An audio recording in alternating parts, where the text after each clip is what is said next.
नमस्कार,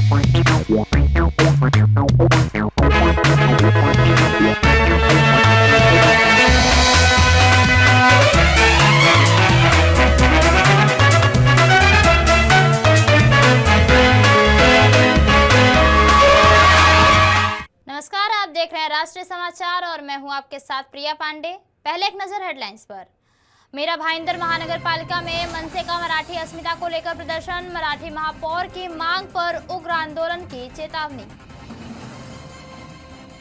शंकराचार्य अवमुक्तेश्वरानंद का मामला राजनीतिक तूल पकड़ता, सपा नेता माता प्रसाद पांडे ने शिविर पहुंचकर समर्थन और सदन में मुद्दा उठाने का दिया आश्वासन। पुरी के जगन्नाथ मंदिर को सोशल मीडिया पर बम से उड़ाने की मिली धमकी, मंदिर परिसर में हाई अलर्ट और कड़ी सुरक्षा। शंकराचार्य अवमुक्तेश्वरानंद मामले पर अखिलेश यादव का हमला, बोले बीजेपी नहीं माने तो ईडी सीबीआई पीछे लगा दी जाती है। आईसीसी का बड़ा फैसला, बांग्लादेश की भारत में न खेलने की मांग खारिज, इनकार पर टूर्नामेंट से बाहर होने की चेतावनी।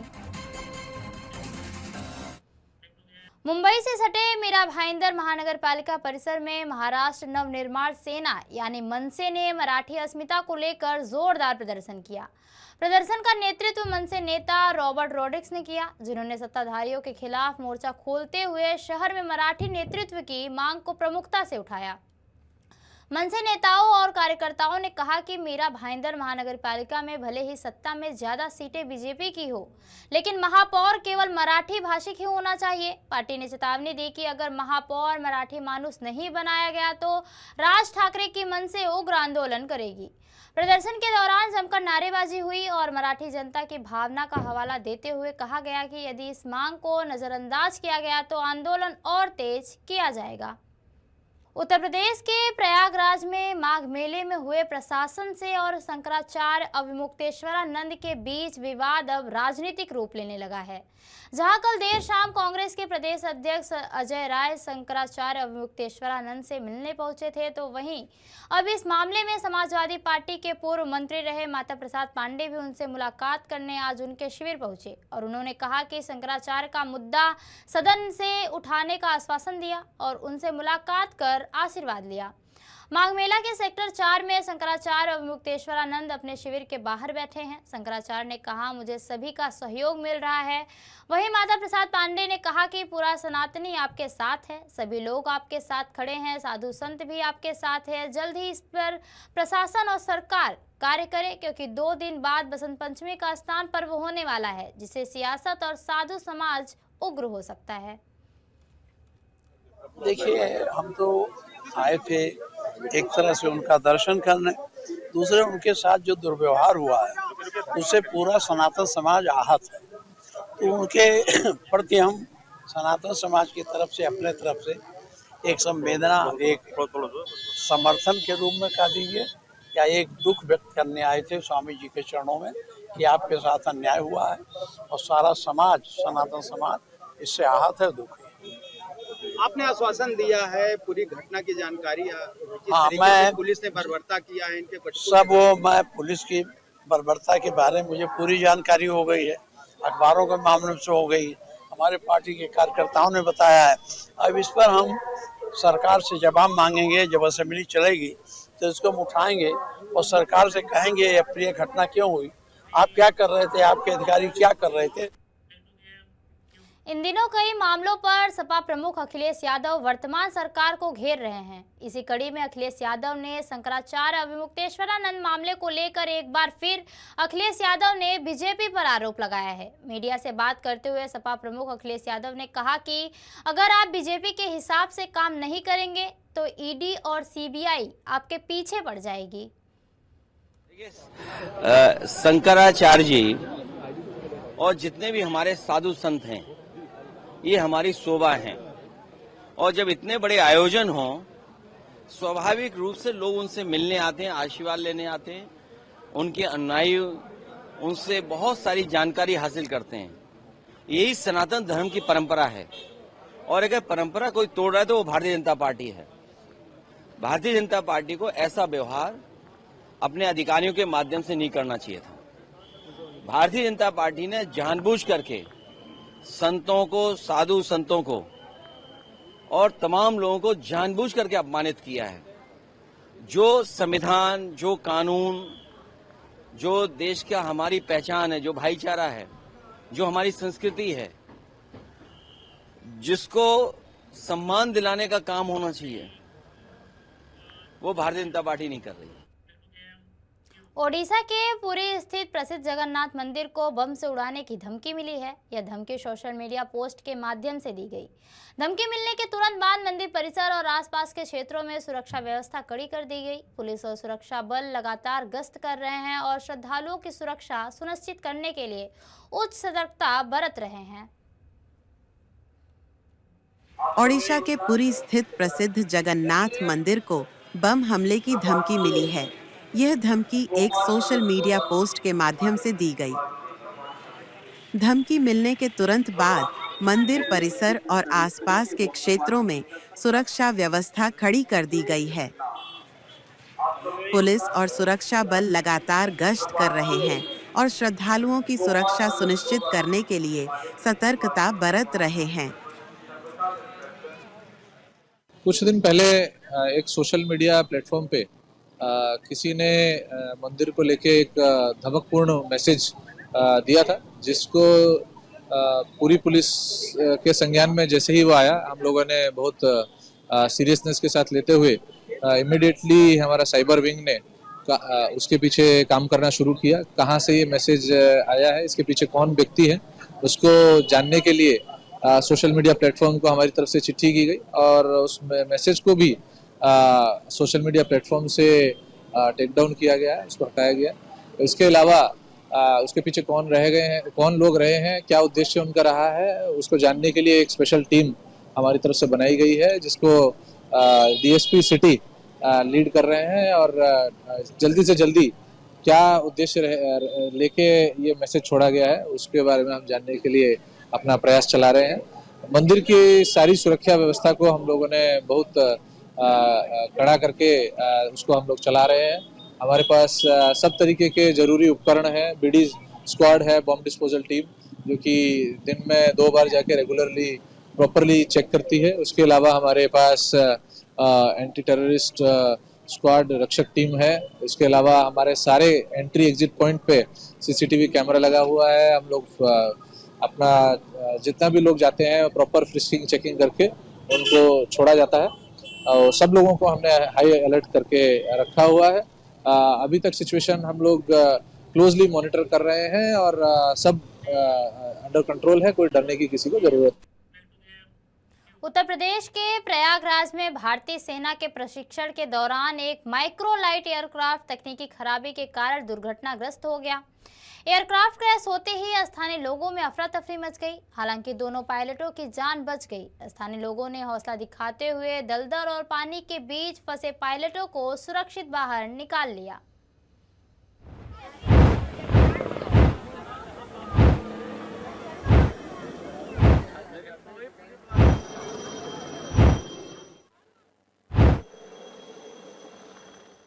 उत्तर प्रदेश के प्रयागराज में भारतीय सेना के प्रशिक्षण में शामिल एक माइक्रोलाइट एयरक्राफ्ट तकनीकी खराबी के कारण दुर्घटनाग्रस्त हो गया।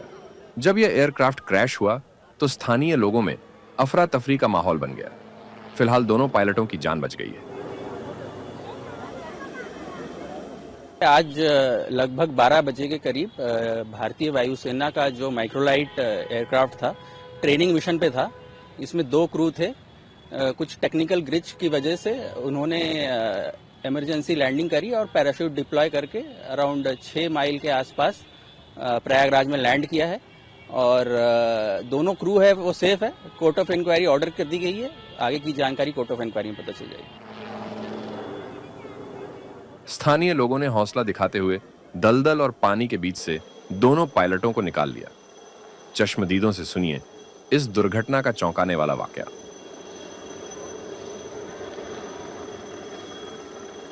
ऐसे प्लेन आई इधर से धीरे धीरे पैराशूट खुला हुआ था, ऐसे हमारे घर की तरफ आई है। हम लोग सोचे यहीं उतरेंगे, फिर धीरे धीरे उस तरफ गई। वहाँ पर इतनी भयंकर आवाज़ हुई, इतनी तेज आवाज़ हुई कि सब कोई सोचे कि एक्सीडेंट हो गया। तो हम लोग देखे, उनका भक्का से बोली, तो हम लोग सब निकल बाहर देखे तो उसमें से कोई हम लोग सोचे फट जाएगी। लेकिन कोई फटी नहीं, कुछ नहीं हुआ, गिर गए वहाँ। पैराशूट ऐसे ऐसे हवा में लहरा रहा था। फिर थोड़ी देर बाद उसका जो उसमें पायलट बैठे थे और एक आदमी, उसमें से हाथ ऐसे ऐसे थोड़ा थोड़ा इतना इतना हाथ दिख रहा था। तो फिर हम लोग चिल्लाए, फिर 112 नंबर पे फ़ोन करे पुलिस वालों को कि आग बचाए। जब पुलिस नहीं आई तो फिर हम लोग इधर से 2-3 लड़के अपने मोहल्ले से गए, फिर उधर के मोहल्ले से सब घुस के निकाल के लेके गए। हाँ, दोनों बच गए। दोनों सेफ अच्छे से हैं, तो बोल चाल रहे थे अच्छे खासा। हम लोग यहाँ क्रिकेट खेल रहे थे तो प्लेन हम लोग के मतलब आग के सामने ही क्रैश हुआ है। पहले पैराशूट खुला और आवाज़ आई, उसके बाद प्लेन क्रैश हो गया पानी के अंदर। फिर क्या हुआ? ये कोई उसमें था? हाँ, 2 लोग थे, 2 पायलट थे, एक सीनियर जूनियर। तो मोहल्ले के इधर से, हम लोग के मोहल्ले से कुछ लोग गए और उसको निकाले।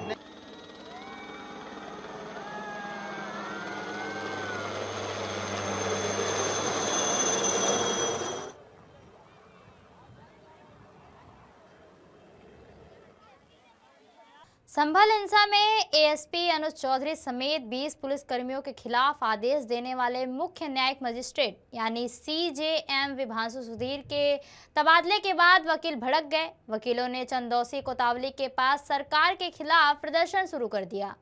वकीलों ने यूपी सरकार और पुलिस प्रशासन के खिलाफ जमकर नारेबाजी की। जज के ट्रांसफर को न्याय की हत्या बताया। सीजेएम विभांशु सुधीर ने संभल हिंसा के दौरान एक युवक आलम को गोली लगने के मामले पर उसके पिता की याचिका पर पुलिसकर्मियों पर एफआईआर के आदेश दिए थे। वकीलों का कहना है कि इसी फैसले के बाद उनका तबादला किया गया। अधिवक्ता रोशन सिंह यादव ने कहा, भगवान भी अच्छे लोगों को सजा नहीं देता, ये गलत ट्रांसफर है। एक अच्छे जज को सजा देने का अधिकार किसी को नहीं है। हमारी हाईकोर्ट के चीफ जस्टिस से मांग है कि उनका ट्रांसफर रद्द किया जाए। सरकार और प्रशासन के दबाव में जज का ट्रांसफर किया गया है और ये असहनीय है। बार एसोसिएशन के पूर्व अध्यक्ष राजेश यादव ने कहा, जज विभांशु जिले में न्याय व्यवस्था के लिए बेहतरीन काम कर रहे थे। उनके कार्यालय में 8 दिन में फैसले हुए हैं। पुलिस और एएसपी अनुज चौधरी के खिलाफ आदेश देने पर उनका ट्रांसफर किया गया। उनका ट्रांसफर रद्द होना चाहिए। सीएम साहब ने जो तत्कालीन सीओ अनुज चौधरी और 12 पुलिसकर्मी उनके सहित 12 पुलिसकर्मियों के खिलाफ एफआईआर के आदेश दिए, उस आदेश के खिलाफ शासन प्रशासन की मिलीभगत से सीएम साहब का ट्रांसफर कर दिया गया। हम इसके विरोध में हैं। जब तक सीएम साहब का ट्रांसफर निरस्त नहीं होता तब तक हम ट्रांसफर मान रहे हैं या पनिशमेंट ट्रांसफर मान रहे हैं।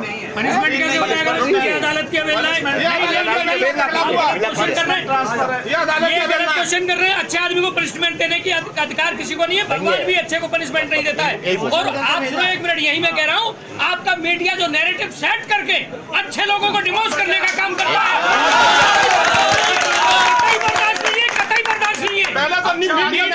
मीडिया का चैनल पर चलाना या अमर उजाला के अखबार में छापना इस तरह से कि सीओ के खिलाफ रिपोर्ट हुई थी, वो भी पहले फ्रंट पे सीओ का फोटो लगा के, और ये कह देना ये कप्तान के द्वारा कि अदालत का आदेश गलत था, ये कोर्ट ऑफ कंटेम्प्ट तो क्यों है? हमारी हाईकोर्ट के जस्टिस से मांग है कि उनके खिलाफ कंटेम्प्ट दिया जाए। गोड्डा पुलिस ने पथरगामा थाना क्षेत्र के गांधी ग्राम में 17 जनवरी को हुए गोलीकांड का 72 घंटे के भीतर खुलासा कर दिया। इस मामले में बिहार के एक जज की पत्नी वंदना कुमारी पर हुए जानलेवा हमले की साजिश का पर्दाफाश करते हुए 3 आरोपियों को गिरफ्तार किया गया है। पुलिस के अनुसार 17 जनवरी की रात गोड्डा कोर्ट से लौटते समय अज्ञात बदमाशों ने वंदना कुमारी पर गोली चलाई थी, जिसमें उन्हें 2 गोलियां लगी और वह गंभीर रूप से घायल हो गई थी।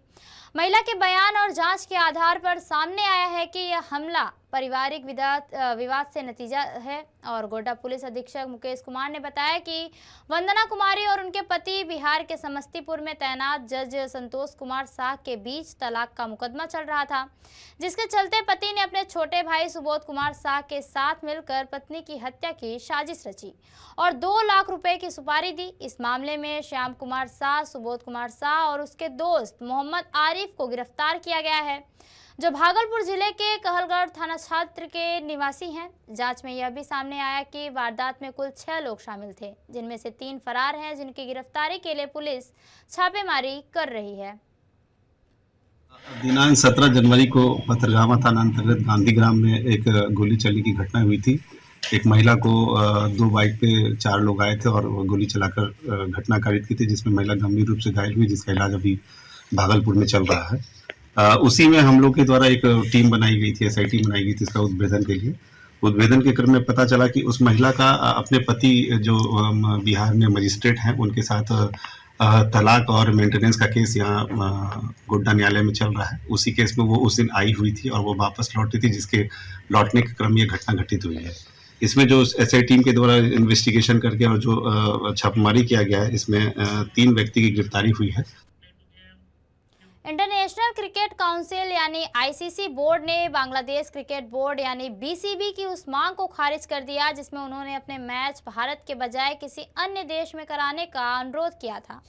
यह प्रस्ताव ICC के 16 सदस्य देशों की वोटिंग में रखा गया, जिसमें 14 देशों ने बांग्लादेश के प्रस्ताव के खिलाफ और केवल 2 देशों पाकिस्तान और बांग्लादेश ने इसके समर्थन में वोट किया। ICC ने BCB से कहा कि वह इस फैसले की जानकारी अपनी सरकार को दे और चेतावनी दे कि यदि बांग्लादेश में भारत में खेलने से इनकार करता है तो उसे टूर्नामेंट से बाहर कर दिया जाएगा। ऐसी स्थिति में BCB की जगह स्कॉटलैंड को टूर्नामेंट में शामिल किया जा सकता है। विवाद की शुरुआत तब हुई थी जब मुस्तफिजुर रहमान का IPL कॉन्ट्रैक्ट खत्म होने के बाद BCB ने सुरक्षा और खिलाड़ियों की सेफ्टी का हवाला देते हुए ICC से भारत में मैच नहीं खेलने का अनुरोध किया था। ICC ने इस मामले में सख्त रुख अपनाते हुए स्पष्ट कर दिया कि BCB को भारत में खेलने से इनकार करने की कोई अनुमति नहीं है। सूरत में मरीन टास्क फोर्स तटीय सुरक्षा को मजबूत करने के उद्देश्य से दांडी बीच और उसके आसपास के समुद्री इलाकों में सघन कोस्टल पेट्रोलिंग की गई। इस दौरान मरीन टास्क फोर्स के अधिकारियों और कमांडो की अलग अलग टीमों ने शंकास्पद व्यक्तियों और वाहनों और वोटों की गहन जांच की। साथ ही तट के किनारे स्थित सुनसान व अव्यवस्थित स्थानों की भी तलाशी ली गई। इस अभियान का मकसद किसी भी प्रकार की संदिग्ध या अवैध गतिविधियों पर समय रहते अंकुश लगाना था। सुरक्षा एजेंसियों की इस कार्रवाई से दांडी बीच सहित आसपास के क्षेत्रों में भी सतर्कता और निगरानी बढ़ाई गई है। अधिकारियों ने बताया कि तटीय सुरक्षा को लेकर ऐसी नियमित पेट्रोलिंग आगे भी जारी रहेगी। सूरत में नो ड्रग्स इन सूरत अभियान के तहत शहर पुलिस को बड़ी सफलता हाथ लगी। कतारगाम पुलिस स्टेशन की टीम ने गुप्त सूचना के आधार पर कार्रवाई करते हुए नेपाली मूल के एक युवक को गिरफ्तार किया है, जिसके कब्जे से प्रतिबंधित मादक पदार्थ हेरोइन बरामद की गई। पुलिस के अनुसार सघन पेट्रोलिंग और निगरानी के दौरान मिली सूचना पर की गई छापेमारी में आरोपी के पास से 4.82 ग्राम हेरोइन और नगद राशि जब्त की गई, जिसकी अनुमानित कीमत करीब 1.95 लाख रुपए बताई जा रही है। आरोपी के खिलाफ NDPS एक्ट के तहत मामला दर्ज कर आगे की कानूनी कार्रवाई जारी है। सूरत के सिटी लाइट इलाके में आज एक बड़ा हादसा टल गया, जब पॉश रिहायशी अपार्टमेंट सिद्धार्थ रेसिडेंसी के 4थे माले पर स्थित एक बंद फ्लैट में अचानक आग लग गई। फ्लैट से तेज धुआं निकलता देख पूरे परिसर में अफरा तफरी मच गई और लोग जान बचाकर सीढ़ियों व लिफ्ट के जरिए बाहर निकलने लगे। सूचना मिलते ही मजूरा, वेसु और भीमराट फायर स्टेशन की कुल 6 दमकल गाड़ियां मौके पर पहुंची और दमकल कर्मियों ने त्वरित कार्रवाई करते हुए आग को अन्य फ्लैट्स में फैलने से रोक लिया। फायर विभाग की प्रारंभिक जांच में आग लगने का कारण शॉर्ट सर्किट बताया गया है, जिसमें घर का सामान और कीमती वस्तुएं जलकर खाक हो गई। राहत की बात यह रही कि इस घटना में कोई जनहानि नहीं हुई है और फिलहाल आग पर पूरी तरह काबू पा लिया गया है। मैं लैपटॉप पे काम कर रहा था तो मेरा नहाना भी वैसे बाकी था, तो गैस पानी उबला के बंद कर दिया। उसके बाद में थोड़ा टाइम मुझे फोन आया तो अटेंड किया, तो आवाज आई तो अंदर गया तो आग लगी हुई थी। किस तरह की आवाज? आवाज वही फटाके जैसी आवाज आने लगी। फिर मैंने देखा तो बच्चों के साथ में बाहर निकल गया। कौन कौन थे घर में उस वक्त? लड़का था, लड़की थी और बाजू वाले भी यही पे मौजूद थे। फिर उसके बाद फायर कितनी देर में आई? तुरंत आ गई? फायर लगभग 15-20 मिनट लग गया आते आते। 20 मिनट तो हो ही गया, तब तक तो काफी आग लग गई थी। गैस की वजह से हुआ? मुझे लग रहा है गैस की वजह से हुआ है करके, बाकी शॉर्ट सर्किट भी हो सकता है। खबरों का सिलसिला यूं ही चलता रहेगा। देखते रहिए राष्ट्रीय समाचार। नमस्कार।